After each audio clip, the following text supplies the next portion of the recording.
Hello, it's Anna Hill here with Farming Today podcast. The abattoirs overcharged for official inspections. I'm absolutely furious, but at the end of the day, we have to do everything they say. We have to bend over backwards for them day after day after day. We'll have more on that a little later. First, all week, as Scotland's farmers get ready for the Royal Highland Show, we're taking a closer look at how the country has designed its own farming and rural policy post-Brexit under its devolved powers. The changes won't be fully implemented until 2030. Like the policy of public money for public goods in England, many of the changes in Scotland centre around including payments for enhancing the environment. In Scotland, this can be referred to as greening. That's the term used by the EU's Common Agricultural Policy.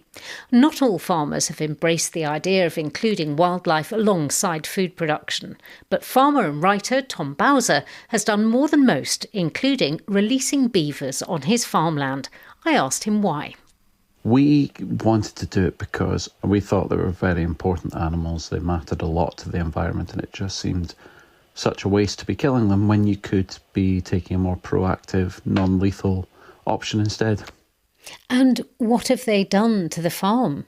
Oh, they've changed it hugely. Their dams store water in times of deluge and of drought. They're saving us thousands of pounds in flood damage.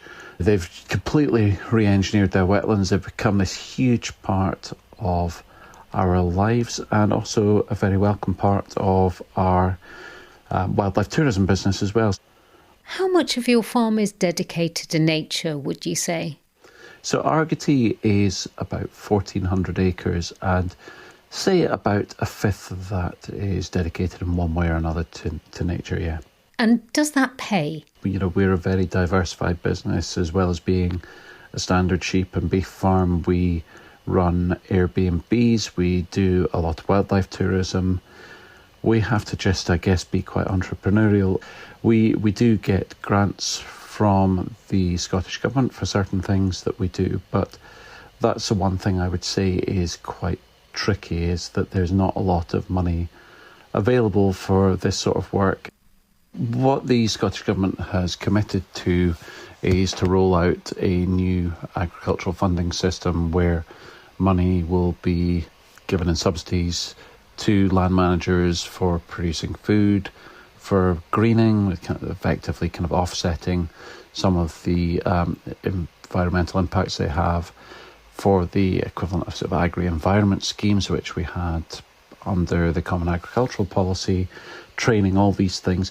And I think what's concerning, I can completely understand that the government didn't want to drop farmers off a cliff edge by changing everything straight away, but what I don't see with the government's plans at the moment is a timeline for when money is going to transition from simply paying farmers for having farmable acres, as was the system before, into much more money going into agri-environment schemes. I think this is going to happen if we're going to meet our own government's targets. What exactly do you want to see then?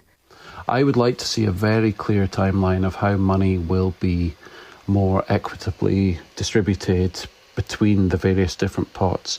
I would like to see agri-environment schemes or their equivalent made much easier for people to apply for. I'm in the midst of trying to apply for a small one for us at the moment, and it's a very complicated, really competitive system that tends to favour bigger farms who can accrue more points. And so, historically, a lot of people simply haven't bothered with it when they could just claim money for having farmable acres automatic.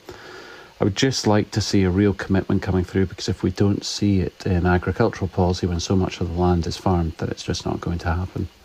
Farmer Tom Bowser.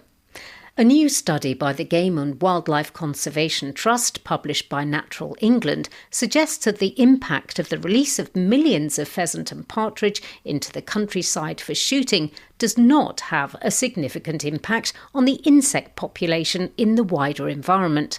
Campaigners against large releases of pheasant and partridge for sport claim this can have a detrimental impact on insect numbers, leaving wild birds with less food.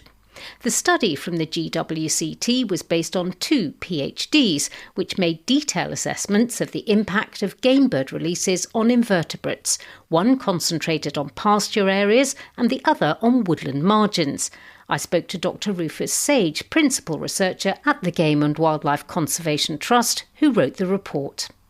In a release situation, and in other places where birds might congregate, such as a feed point, that does alter the population of invertebrates by depleting aspects of it. And where the birds are at those very high densities, the studies have shown an effect.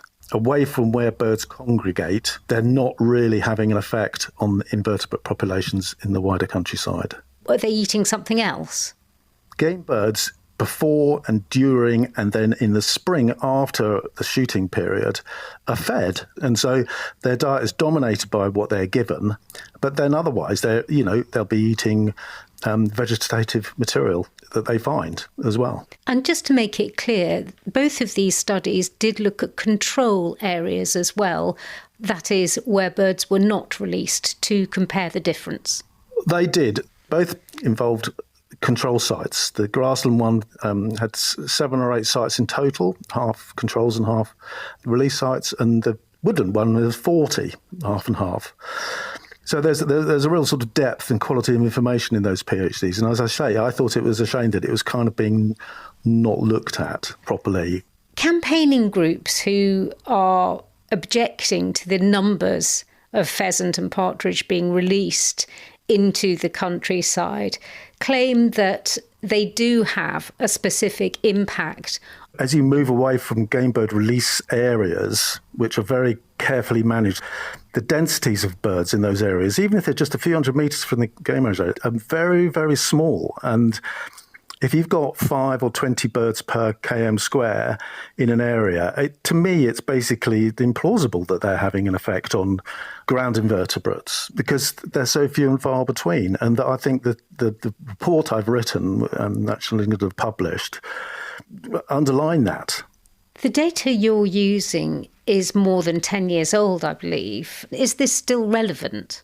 Yes, 100%. There's been nothing better done on the relationship between game bird release and invertebrates since those studies. And the report that we're focusing on today, the main interesting and useful guideline in terms of best practice would be that game managers don't encourage release game birds to congregate in areas that are very sensitive.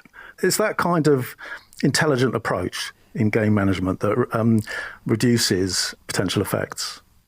Dr. Rufus Sage, Principal Researcher at the Game and Wildlife Conservation Trust. Well, Chris Packham is one of the leaders of Wild Justice, which campaigns for wildlife.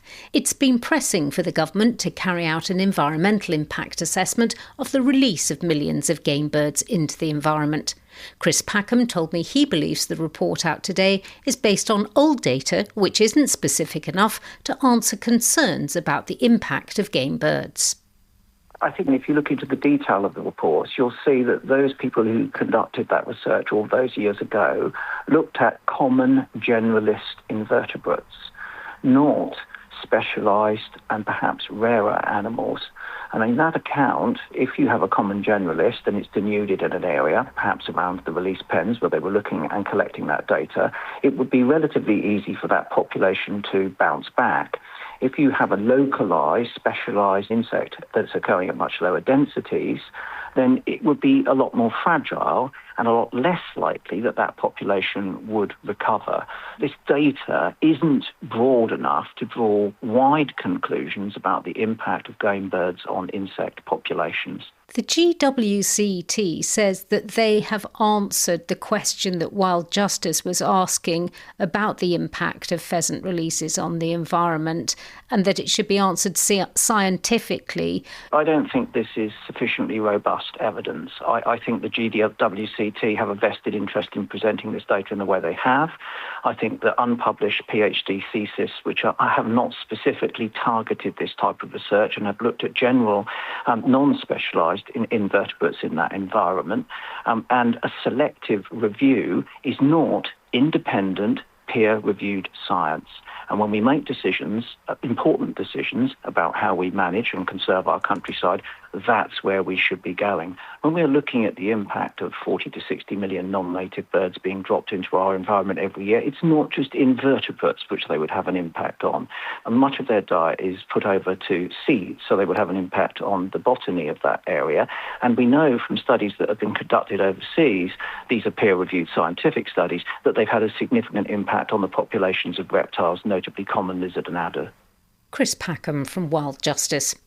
The owner of one of the last remaining abattoirs in the southeast of England has said he's furious after a court ruled that the food regulator has been overcharging for its hygiene and animal welfare checks. A number of abattoirs in the south have been forced to close recently due to rising financial pressures. Earlier this month, a High Court judge said some of these costs, enforced by the Food Standards Agency, should never have been charged. BBC South East Environment correspondent Fiona Irving reports. In a warehouse on the outskirts of Henfield, this is one of the last remaining abattoirs in Sussex. It is a huge struggle. I mean, every day is a challenge. Luke Smith runs Downland Traditional Meats, a small multi-species operation.